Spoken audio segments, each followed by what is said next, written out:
Welcome to Just Minding My Business Radio, where we are moving at the speed of God, learning what we didn't know we didn't know. I'm your host, Ida Crawford. And I'm your co-host, Ruth Haskins. So grab a pen and paper and get ready for information that you can use.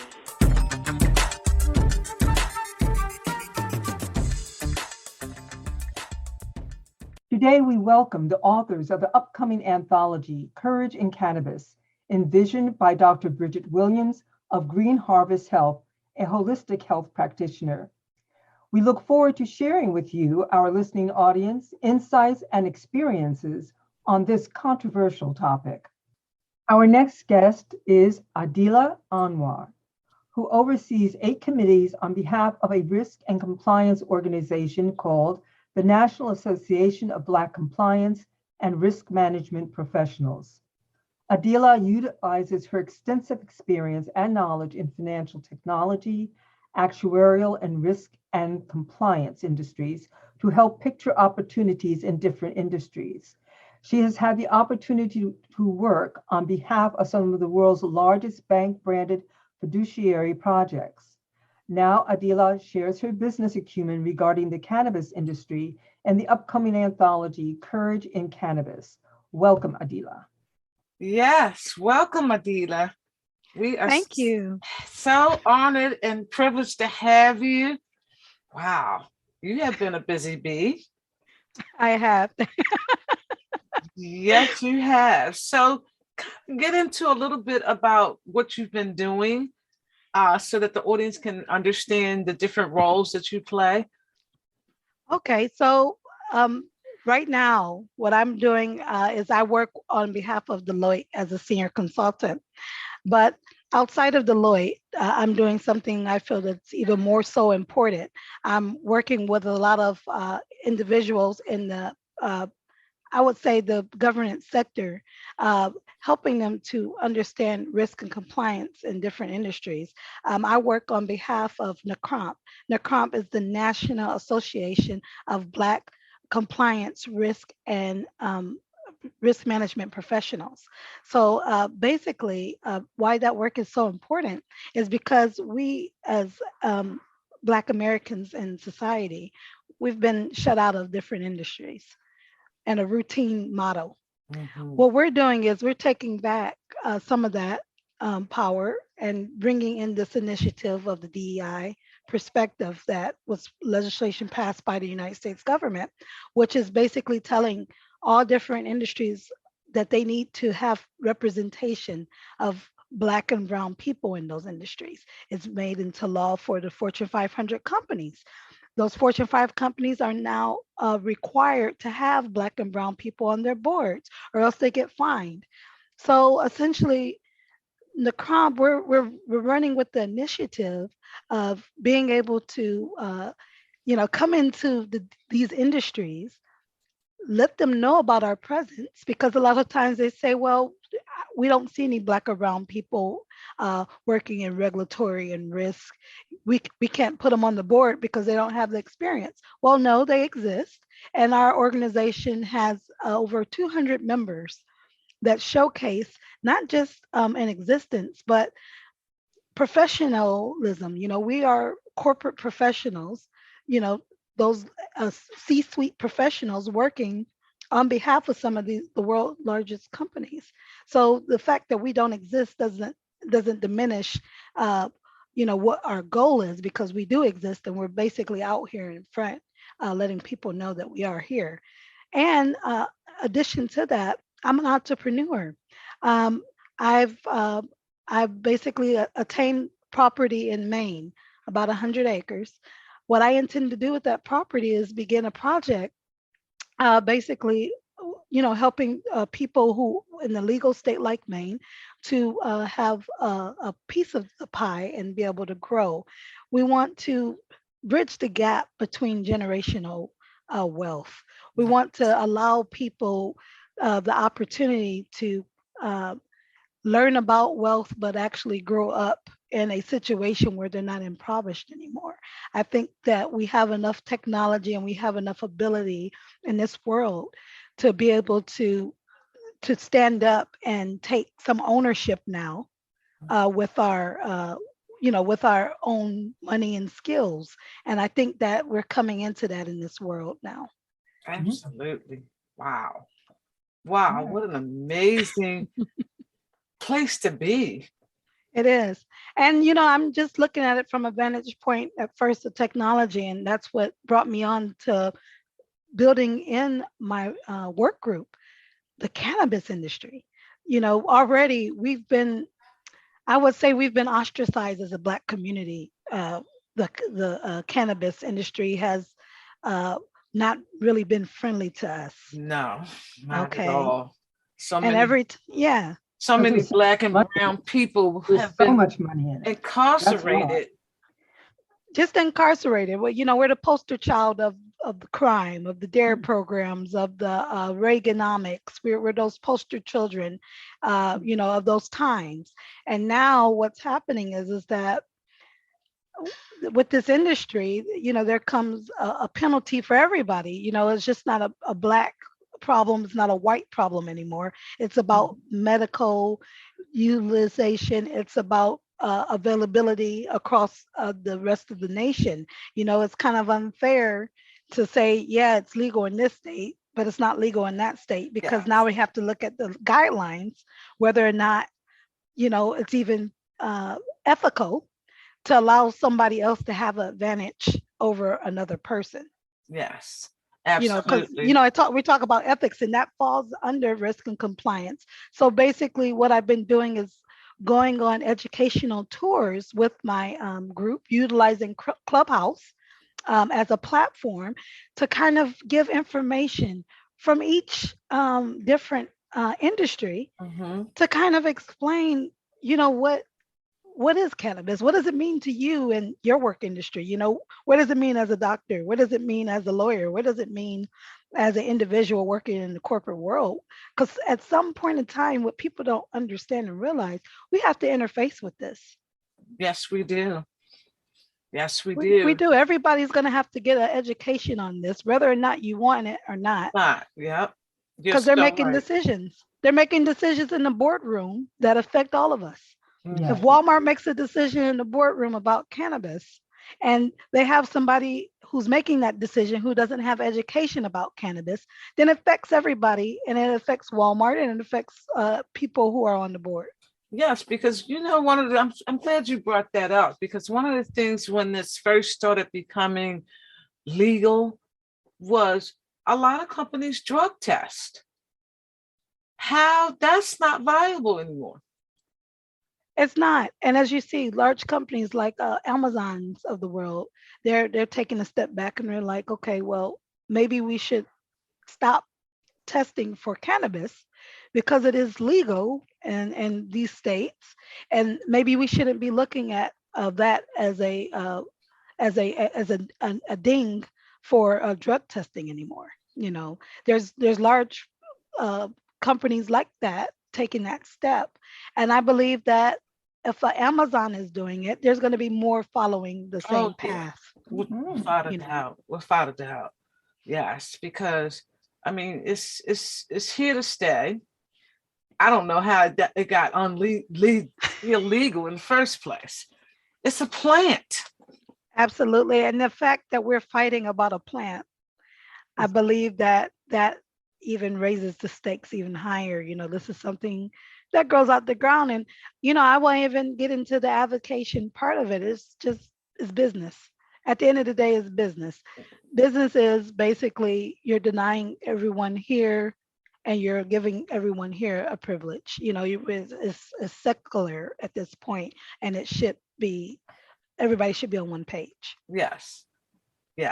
And we have, our organization, the CRMP, now we have over 60 corporate members, large companies, PricewaterhouseCoopers, Fidelity Investments. These are our corporate members. Later, what will happen is, basically we will have opportunity to give them the information that we're collecting in these work groups. If they need industry knowledge, if they need leadership, if they need a resource, that's what our organization provides. It provides leadership and resources, but you're getting it from a Black and brown community now. And that is the advantage. You're not anymore having to look at a different organization that's not representing this color, because we're an organization that represents Black and brown people, but we are credible. Right. Mm-hmm. Wow. That is wonderful. That is a wonderful thing that you're doing. And And I would like to tell you a little bit too about our founder, Jennifer. Jennifer is Jennifer Newton, D. Newton. She is our founder. She is, I would say, amazing. Her philanthropic work, her background as a professor, a lawyer, she she is very, I would say she likes to be behind the scenes, but she is the one who is pushing this organization into its direction. She is the one who had the vision. I didn't understand what the vision was at first, to be quite honest, because I just wanted to join, as a board member. I didn't want to be the chairwoman necessarily. It was something that I was kind of asked to do. I was, voted in to do it, and they felt that I was the right one to do it. But I didn't come in looking just for leadership. I came in just wanting to be a part of the cause. Mm-hmm. Yes. And that what is the translated name of into the more. organization again? NABCRMP, the National Association of Black Compliance Risk Management Professionals. Wow. Yes, I'm definitely going to look that up. I have learned so much. www.nacromp.org. That's the website. And I'm just going to say, we're just doing amazing things in the risk and compliance space. There's not many people like us that are advocating for risk and compliance. And everybody knows that in any company, you need to know the rules. Yes. You have to know the rules of the industry. You have to know the rules of the game. And the CROM, with our leaders, they're coming from all different places. Walmart, NBC News, our board members, Fannie Mae. It's the demographic is across, and we're not just, we have some people who are not of Black ethnicity on the board. But what I'm saying is that we're getting the attention of everybody at this point, because everybody wants to be a part of this organization, because we're representing this space of risk and compliance management, and before that was never done. Never. And that's important. Okay.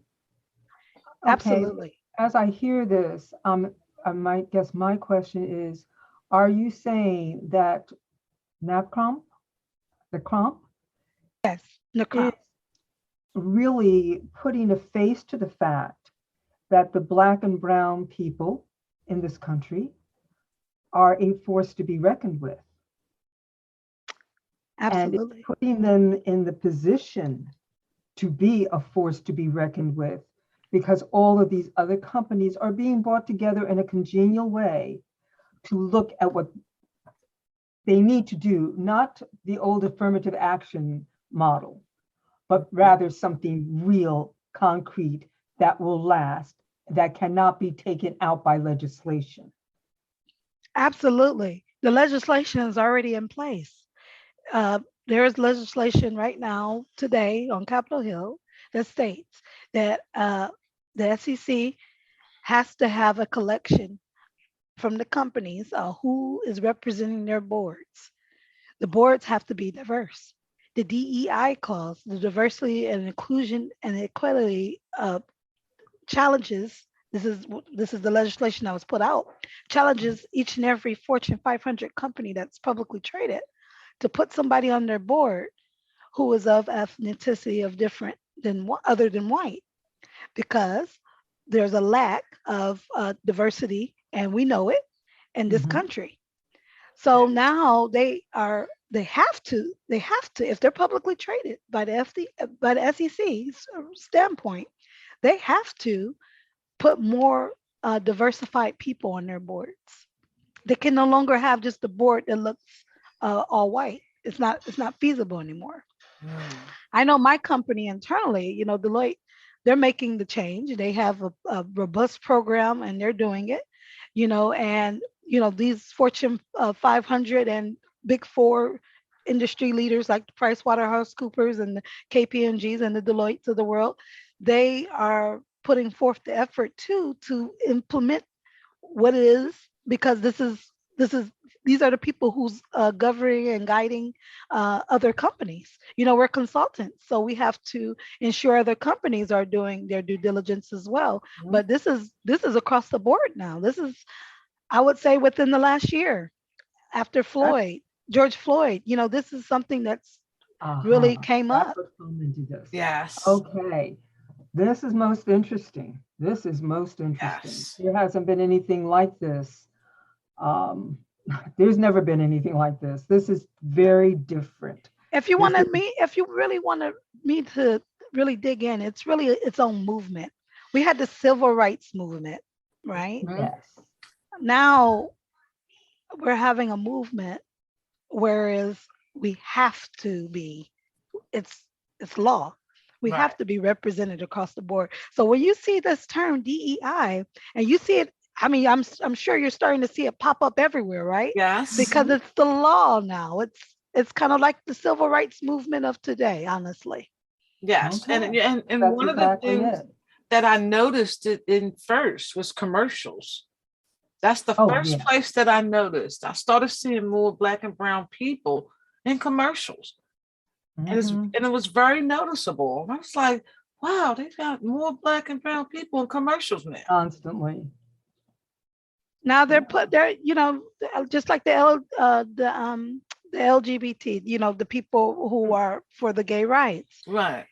That there, it's his own civil rights challenge as well, because Yes. they have to fight for the rights to be included in insurance and recognized as a spouse if they're married. That's its own movement.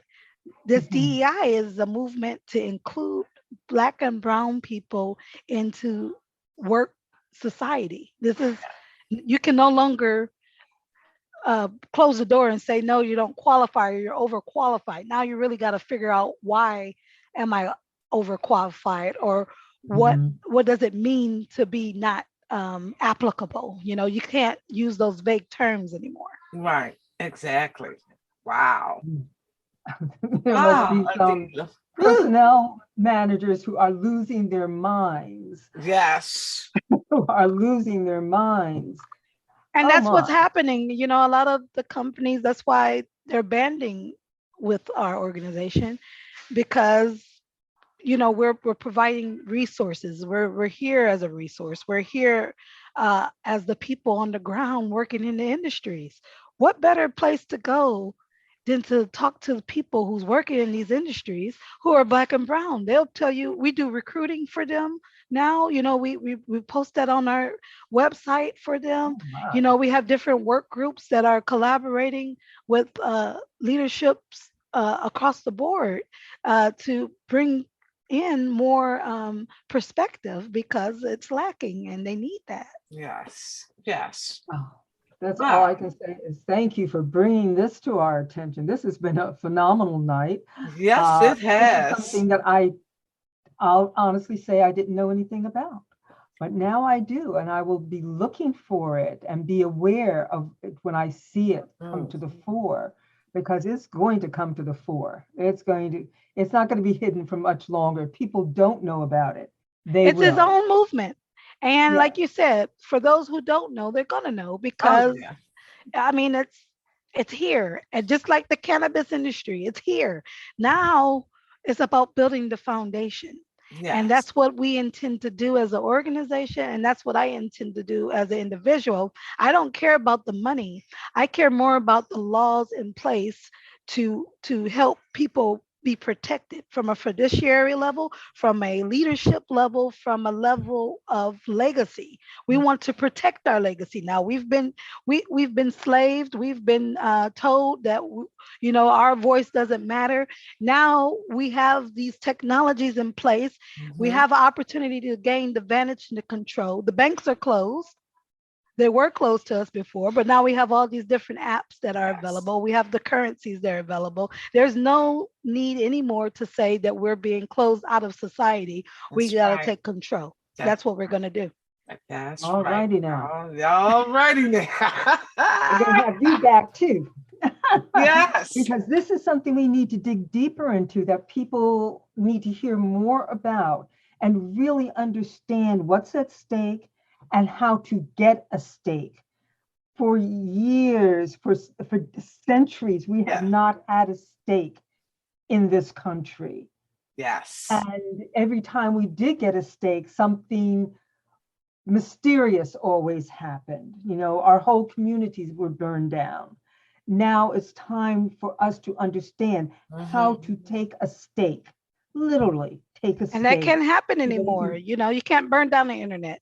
No, you can block the internet. You can't burn down the web. You know, look at this media show. Look how you have the freedom to build and plan a show. It doesn't have to be silence. It doesn't have to be you know, you don't have to be told what to do anymore in this world. Yes. As far as your freedom now is through this internet. That's true. And technology. So and the more I would say people get educated about technology and how we can benefit as a people from this technology, the better off we're going to be. Absolutely. So if people want to get in contact with you, how do they do so? Well, I'm on LinkedIn, Adilah Anwar. You can reach me on LinkedIn, or you can reach me through my organization because, like you said, I'm a busy woman.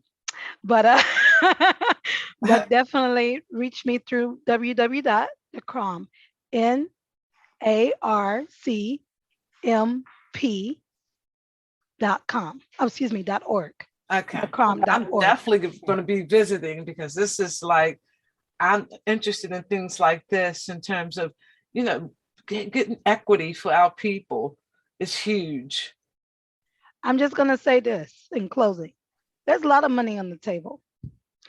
See, it's not what I always care about. It's not about making the money, though. It's about keeping it. Yes. How do I keep money and retain it, and so that it builds and builds and builds and builds? And that's only through education. Education is not the education that you're going to get in the university anymore. I'm going to tell you right now. Oh, yeah. No. It's going to be the education that you're taking and you're applying yourself and you're getting that's out here. It is already floating and it's free. Yes. It's just getting behind the right people. In our leadership groups, we're the right people to get behind because we're giving people access to those resources. You know, we have membership, we have a membership service, but you're getting access to a network of people who are working in this industries, leadership, people who are helping you to become a leader. Because that's what happened to me when I came to the CROM. I became a leader. I was put into leadership. I didn't ask for it, but they gave it to me because they said that you can do it. And that's what they did. Wow. Wow. Well, thank you so, so much. We are so honored to have you. And we are definitely looking for more and more. We're going to be following you. As soon as we are done, I'm going to go right to the website. Yes, indeed. Because I am excited about. Well, I'd like to come back again. You know, I believe I need to bring Jennifer back with me because yes, you did. She's going to tell you all of it. You know, because we're out here and we're working on the leadership of our people. We're not underprivileged anymore. Right. We're not broke. All of us know, you know, we're not coming from society where with that mindset of we're living in the ghetto and we're underprivileged. That is being diminished slowly. Yes. Okay. Yeah. As we pull more people out of it, then they're getting put into those work streams. And there's plenty of work to do. There's plenty of work to do. It's just getting in contact with the right people. And we're not turning nobody away. Okay. I heard that. We're not closing no doors. The doors are open. I heard that. I know that's right. Well, thank you so, so much. We truly appreciate you. Thank you. Thank you.